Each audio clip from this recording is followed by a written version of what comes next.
apakah mimpi itu bisa menjadi sebuah hujah, bisa menjadi sebuah argumentasi untuk menetapkan sesuatu. Assalamualaikum warahmatullahi wabarakatuh. Para netizen yang berbahagia, saudara-saudara bangsa dan setanah air, salam sejahtera untuk kita semua. Masih bersama dengan saya, Abdul Aziz Jazuli, di channel ini. Melihat dan membaca artikel yang ditulis oleh Kiai Haji Imaduddin yang berjudul Nasab Ba'alawi Diisbat Mimpi-Mimpi. Dan itu bisa dibaca di beberapa website.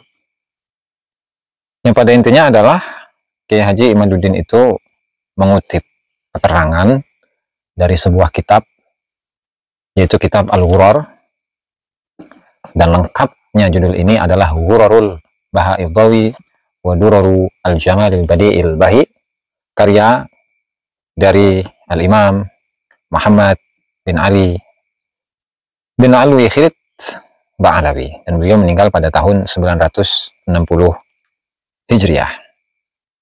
Sedikit membahas tentang biografi dari pengarang dari kitab Al-Ghurar, Ghurarul Baha'idhawi, di mana Syekh Muhammad bin Ali Khirit itu dikenal sebagai seorang ahli hadis di masanya, dikenal sebagai seorang ulama dan juga seorang ahli fikih, di mana nama beliau itu adalah Muhammad bin Ali bin Alwi bin Muhammad bin Abdurrahman bin Muhammad dan seterusnya, di mana beliau adalah seorang ulama yang terkenal di masanya, dan guru-guru beliau itu pun cukup banyak. Di antaranya adalah Syekh Ali bin Abu Bakar As-Sakran, yaitu yang menyusun kitab Al-Burqatul Masyiqah. Kemudian Syekh Abdurrahman bin Ali, Syekh Abu Bakar Al-Idrus Al-Adani, yang punya kitab Al-Juz'ul Latif fi Tahkim Asy-Syarif. Kemudian Syekh Muhammad bin Abdurrahman Bal-Faqih Al-Asqa, Syekh Abdullah Abdurrahman Bal-Hajj Mufadal, dan ini Syekh Abdullah bin Abdurrahman Bafadal ini adalah pengarang penyusun kitab dari kitab Al-Muqaddimah Al-Hadramiyah, yang kemudian oleh Syekh Ibnu Hajar Al-Haytami disyarahi di dalam kitabnya Al-Minhajul Qawim atau Al-Manhajul Qawim. Kemudian salah satu guru beliau juga, guru dari Syekh Muhammad Ali Khirit ini, adalah Syekh Husain bin Abdullah bin Abu Bakar Al-Idrus dan Al-Hafidh Ad-Daiba, Ibnu Daiba, wal-Hafidh Yahya Al-Amiri, kemudian Syekh Ahmad bin Umar Al-Muzajjad, kemudian Syekh Ibnu Hajar Al-Haytami Al-Makki, dan masih banyak lagi. Kemudian sedikit kita bahas ya mengenai referensi-referensi yang digunakan di dalam kitab ini. Itu diantaranya adalah apa yang disampaikan ya di dalam muqaddimah kitab ini, di mana musannif itu sendiri mengatakan wa'tamatu fi dzikrihim wa takhrijil fuqaha'i wal ulama'i minhum ala tarikh wa tabaqat wal majamat, di mana saya itu menyandarkan atau bersandar dalam penyebutan biografi-biografi dari ulama-ulama atau tokoh-tokoh yang disebutkan di dalam kitab ini berasalkan dari ulama ahli fikih, kemudian ulama-ulama sesuai dengan sejarah dan tabaqat dan mu'jam. Yang pertama adalah kitab Al-Burqatul Masyiqah, dan ini adalah karya dari Syekh Ali bin Abu Bakar As-Sakran. Kemudian kitab Fathullah Ar-Rahim Ar-Rahman, itu karya dari Syekh Umar bin Abdurrahman Al-Hamra. Kemudian kitab At-Tuhfatun Nuraniyah, karya dari Syekh Abdullah bin Abdurrahman Bawazir, di manaqib Syekh Abdullah bin Abu Bakar Alawi. Kemudian dari kitab Al-Juz'us Syarif fi Tahkimil Munif. Nah, ini sedikit berbeda ya dengan versi cetakannya, di mana kalau versi cetak itu Al-Juz'us Syarif Al-Juz'ul Latif fi Tahkimil Syarif, itu karya dari Syekh Abu Bakar bin Abdullah Al-Idrus. Dan juga dari kitab Al-Yaqutus Samin wa Qutu Qalbil Fatinil Laqin. Kemudian juga dari Wajihuddin Abdurrahman bin Muhammad Al-Khatib, yaitu kitab Al-Jawharus Syafaf fi Manaqib As-Sadah Al-Ashraf. Nah, ini adalah beberapa referensi ya, berarti ada 6 ya kurang lebih. Ada 6 kitab atau 6 referensi yang digunakan di dalam penyusunan kitab ini. Lalu kemudian ya, yang kalau kita kaitkan dengan artikel dari Kiai Haji Imaduddin ini, karena beliau sudah mengutip ya keterangan atau statement yang ada di dalam kitab ini, di mana di sini ya beliau itu ketika berbicara mengenai nasab Alawi, di sini Syekh Muhammad bin Ali Al-Khirid itu menyebutkan ya di halaman 81. Di situ disebutkan al-faslu tsani fi nasabihim al-tahiri syariful jali wasfihim az-zaki as-sani al-munif al-ali. Fahadhihi nubzatun fihi musalsalatun bikulli wali. Itu pasal yang kedua membahas tentang nasab suci yang mulia, yang jelas, dan sifat mereka yaitu Ba'alawi ya, yang az-zaki yang suci, as-sani yang tinggi, al-munif al-ali yang luhur, yang tinggi. Nah, kemudian menyebutkan satu nadham, nasabun ka syamsid duha min nurihi wa a'ara badrat tammi minhu raunaqa. Kemudian beliau melanjutkan, wahwa hakikatin, ini adalah satu hakikat. Hakikatu ma asbatahul ulama, ada hakikat dari sesuatu yang ditetapkan oleh para ulama. Wa dawwanahul mu'arrikhun, dan dicatat oleh para sejarawan. Wa qala bihi al-jamul ghafir minal mutaqaddimin al-muttaqin, dan sudah dikatakan oleh segolongan yang banyak dari kalangan ulama-ulama terdahulu yang bertakwa. Nah, artinya di dalam pasal ini Syekh Muhammad bin Ali Al-Khirid itu menyatakan bahwasanya nasabnya Ba'alawi itu sudah ditetapkan oleh para ulama-ulama terdahulu. Kemudian famimman azkurul ana minhum, di antara mereka adalah As-Sayyidul Imam Asy-Syekhul Alimul Allama Asy-Syariful Hasibun Nasib Syihabuddin Ahmad bin Ali bin Husain Asy-Syahiru bibni Anibah, kitabihil musamma bi Umdatit Talib wa mukhtasariha lahu aidan. Nah, di antaranya para ulama besar yang menyebutkan nasab Ba'alawi ini adalah Imam Ibnu Anibah di dalam kitabnya Umdatul Talib. Dan Umdatul Talib ada dua versi. Ada versi yang mukhtasar atau ringkasan, kemudian ada versi juga yang Al-Kubra, Umdatul Talib Al-Kubra. Ya. Cuman di situ disebutkan atau dilanjutkan referensinya ya. Maaf. Kemudian musannif melanjutkan fa innahu asbata usulahum, bahwasanya Imam Ibnu Anibah itu menetapkan usul atau leluhur-leluhur dari Bani Alawi. Nah, sehingga penetapan nasab Ba'alawi yang ditetapkan oleh Ibnu Anibah itu hanya terbatas kepada leluhur-leluhurnya dan sama sekali tidak menyebutkan Ba'alawi itu sendiri. Karena memang ketika kita itu menelaah kitab Umdatul Talib karya Imam Ibnu Anibah, baik di dalam versi Umdatul Talib Al-Kubra dan Umdatul Talib As-Sughra, itu kedua-duanya tidak menyebutkan bahwa Imam Ahmad bin Isa, kalau di Hadramut itu dikenal dengan Imam Al-Muhajir, memiliki putra yang bernama Abdullah. Itu di Umdatul Talib baik yang Sughra atau Kubra. Nah, meskipun di dalam kitab Umdatul Talib itu sendiri ketika menyebutkan Ahmad bin Isa itu tidak ada sematan Al-Muhajir. Nah, sehingga Al-Muhajir itu hanya versi dari Hadramut atau Ba'alawi. Nah, kemudian wa asyara ilal furu'i minhum fi kitabi mukhtasari Umdatul Talib fi nisbati ali abi Talib al-Faqih Afifuddin Abdullah bin Ahmad Ibnu Katsir Al-Hadrami. Nah, kemudian di dalam ringkasannya itu disebutkan oleh Syekh Afifuddin Abdullah bin Ahmad Ibnu Katsir. Nah, kemudian walhasil di sini beliau menyebutkan beberapa nama-nama ya yang menetapkan bahwasanya Abdullah ini merupakan putra dari Sayyid Ahmad bin Isa, dari beberapa kitab-kitab sejarah dan kitab-kitab tabaqat ya, generasi-generasi dari ulama,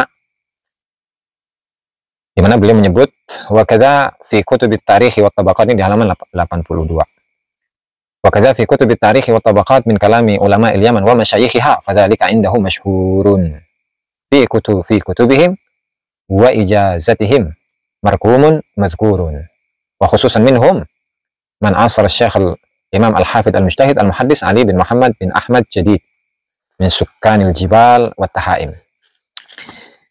Begitu juga kata beliau di dalam kitab-kitab sejarah dan kitab-kitab tabaqat dari ungkapan para ulama-ulama Yaman dan para masyayikhnya. Maka hal itu sudah populer di kalangan mereka, baik itu di dalam kitab-kitab mereka atau di dalam ijazah mereka, khususnya yang sezaman dengan Imam Al-Hafidh Al-Mujtahid Al-Muhaddis Ali bin Muhammad bin Ahmad Jadid. Nah, berarti penyebutan Abdullah itu atau kitab-kitab sejarah yang menyebutkan bahwasanya Abdullah itu adalah putra dari Ahmad bin Isa, itu ulama-ulama atau para sejarawan yang semasa atau sezaman dengan Syekh Ali bin Muhammad Jadid. Itu ya, berarti sebelumnya itu masih gelap. Nah, lalu yang selanjutnya adalah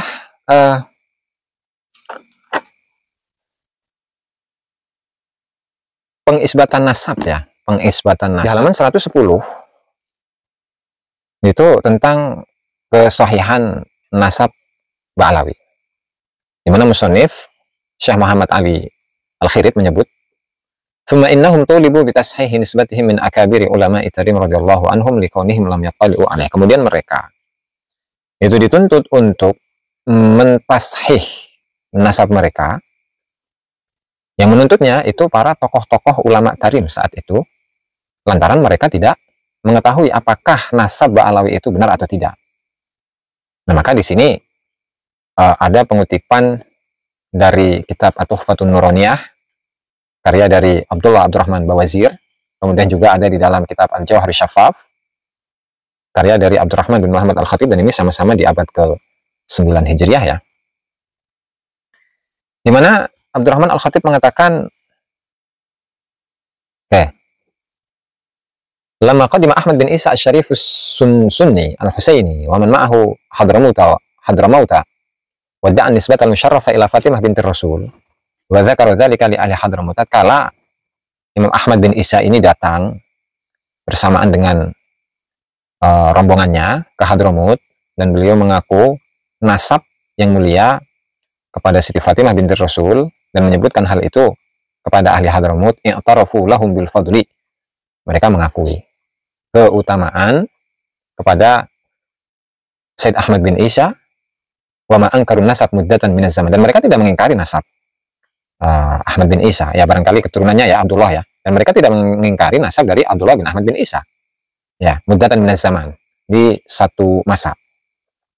Kemudian summa ba'da dzalika setelah itu, lama halla khalafuhu wa dzurriyyatuhu tarim tulibu bi tahqiqi dzalik. Kemudian setelah itu, ketika datang generasi-generasi yang selanjutnya dan keturunannya ke Tarim, mereka dituntut untuk menetapkan nasabnya. Maka Basar al-Faqihul Awhad wal Alimul Allama al-Mu'tamad wal Imamul Amjad wal Bahrul Mumtad wahidu waqtih wa faridu dahri al-Faqih Al-Faqih Ali bin Muhammad bin Ahmad bin Abi Jadid al-Muhaddits al-Hafidh al-Mujtahid ila al-Basrah wa athbata nasabahum wa haqqaqa syarifa nisbatihim. Dan maka Syekh Ali bin Muhammad bin Jadid ini, yaitu seorang ahli hadis, seorang hafidz, seorang mujtahid, beliau datang ke Basrah. Nah, Syekh Ali bin Jadid ini wafat pada tahun 620 Hijriah. Beliau pergi ke Basrah dan beliau menetapkan atau asbatan nasabahum, dan Syekh Ali bin Muhammad ini menetapkan nasabnya. Wa haqqaqa syarifan nisbatihim, dan beliau menyatakan nasab mereka itu syarif. Wa asbata ala tahqiqi syarafihim wa uslatihim al-Muhammadiyah inda a'immatil Basrati wa qudwatiha. Dan beliau menetapkan untuk kebenaran nasab mereka, nasab Ba'alawi maksudnya, dan ketersambungan mereka kepada Nabi Muhammad SAW di sisi imam-imam Basrah dan para qadhi-qadhinya saat itu. Berarti sekitar abad ya akhir dari abad ke-6 Hijriah sampai ke-7 Hijriah itu terdapat penetapan nasab. Artinya Syekh Ali bin Muhammad bin Jadid ini pergi ke Basrah yang bertujuan untuk menetapkan nasab. Nah, lalu pertanyaannya, jika Ahmad bin Isa ini memiliki 3 putra yang bertempat tinggal di Basrah, kenapa tidak datang kepada 3 saudaranya langsung, yaitu Muhammad atau Ali atau Husain, tetapi malah meminta pengisbatan nasab itu kepada para ulama yang ada di Basrah dan para qadhi-qadhinya. Kan? Wa syada ala isbatil a'immah wal qudah syuhudan katsirah. Itu satu iskal gitu ya. Kemudian selanjutnya yang berkaitan dengan judul ya, dengan judul dari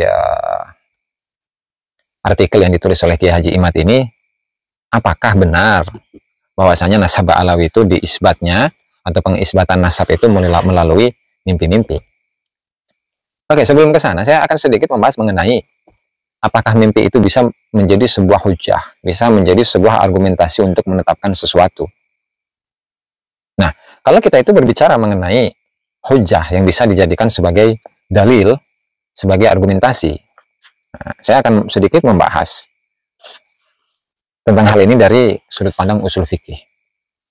Di mana menurut usul fikih, kita Bughyatul Usul ya, Bughyatul Usul, karya dari Syekhul Islam Zakaria Al-Ansari, beliau menyebutkan, masalatun al-asahu annal ilham wa huwa ma yatma'innu lahul as-sadru yahtassu bihillahu ba'da asfiyaihi ghairu hujjatin min ghairi ma'sum. Di mana ilham yang merupakan sesuatu yang dada ini merasa tenang, yang hanya Allah Ta'ala berikan kepada orang-orang yang khusus atau orang-orang pilihan, itu bukanlah hujah dari selain orang yang maksum. Itu menurut pandangan usul fikih gitu ya. Artinya ilham itu bukanlah hujah menurut ahli fikih. Ilham itu tidak bisa menjadi sebuah hujah, tidak bisa menjadi sebuah argumentasi untuk menetapkan sesuatu. Sehingga ketika seseorang diberi ilham, informasi gaib bahwa fulan bersambung dengan fulan, itu tidak bisa menjadi sebuah hujah. Nah, apalagi dengan mimpi gitu kan. Nah, dan mimpi itu juga salah satu bagian dari ilham, itulah kurang lebihnya. Nah, sehingga mari kita simak beberapa kisah-kisah gitu ya.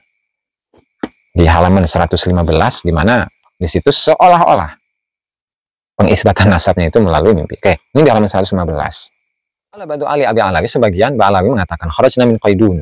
Kami keluar dari Qaidun, nama salah satu tempat ya di sana. Wajina hazairina asy-syaikh Sa'id bin Isa nafa'allahu bihi. Kami keluar dari Qaidun dan kami mendatanginya untuk mengunjungi Syekh Sa'id bin Isa. Famararna bi tariq wa laqaina rajulan min ahli Daw'an. Kami melewati jalan dan kami bertemu dengan seorang laki-laki dari penduduk Daw'an. Yu'allimu sibyana al-Qur'an al-Karim, di mana dia itu mengajari Al-Qur'an, mengajari pembacaan Al-Qur'an kepada anak-anak. Fasa'alana an nisbatina. Maka dia itu bertanya kepada kami tentang nasab kami. Maka kami beritahu dia. Faqala lana, maka laki-laki itu mengatakan kepada kami, al-barihah semalam, ra'aitu fin naumi Fatimah al-Batul taqulu li, saya bermimpi bertemu dengan Siti Fatimah, di mana beliau berkata, ghadan yakdumu alaika isnani min waladi, besok itu akan datang kepadamu 2 orang dari anakku. Falamma ra'ainahu akhbarnahu ba'da an hakalana birru'ya baka min syiddatil farah. Maka tatkala kami melihatnya dan kami beritahu kepada dirinya, setelah dia menceritakan kepada kami tentang mimpinya, dia menangis lantaran sangat bahagia, sangat gembira dengan informasi atau dengan mimpi tersebut. Jadi sampai ke mimpi-mimpi gitu. Lantaran ada seorang guru yang mengajarkan Al-Quran, kemudian didatangi oleh 2 orang dari Ba'alawi, kemudian bertanya apakah nasabnya bersambung kepada Rasulullah atau tidak. Dijawab iya. Nah, kemudian diperkuat dengan mimpi itu. Ini satu contoh gitu ya.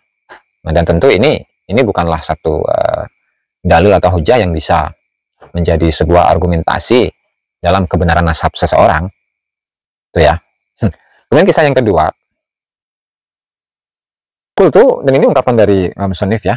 Akhbarani Syekh Al-Faqih Abdullah bin Abdurrahman Fadl Balhaj. Ini merupakan musannif dari kitab Muqaddimah Al-Hadrumiyah tadi, yang kemudian disyarahi oleh Syekh Ibnu Hajar Minhajul Qawim. Kemudian Syekh Muhammad Said Ba'ishan dalam kitabnya Bishrul Karim ya. Di mana Syekh Abdullah bin Abdurrahman ini, beliau annahu dakhala alaihi rajulun min ali Abi Alawi. Ada seorang laki-laki dari Ba'alawi datang kepada beliau. Wa huwa bi Aden. Dan beliau di Aden. Wa Syekhu Al-Faqih As-Sakhi Umar bin Abdurrahman As-Sakin bil Hamra Al-Maghdub bi Ta'is. Qala wasafahahu wasafahani. Kemudian dia itu, laki-laki dari Ba'alawi itu bersalaman denganku dan bersalaman dengan Syekh Umar bin Abdurrahman Al-Hamra itu. Falam ahtafil bihi. Maka saya itu tidak merasa bahagia atau senang. Bikaunihi fi ghairi zayyis sadah, lantaran dia itu bukan atau secara pakaian gitu ya, itu tidak seperti pakaiannya para Ba'alawi. Walau idza kalibasun aswad alaihi sya'run katsir falam a'rifhu. Dan ketika itu laki-laki yang datang itu dia memakai baju yang hitam, kemudian rambutnya berantakan ya. Dan saya nggak tahu bahwa dia itu Ba'alawi. Kalau maka nama sa'atil kalailah, maka tatkala datang malam hari, ra'aitu Nabi sallallahu alaihi wasallam fil naum wa huwa dakhilun alayya fil masjid alladhi wajadani fihi.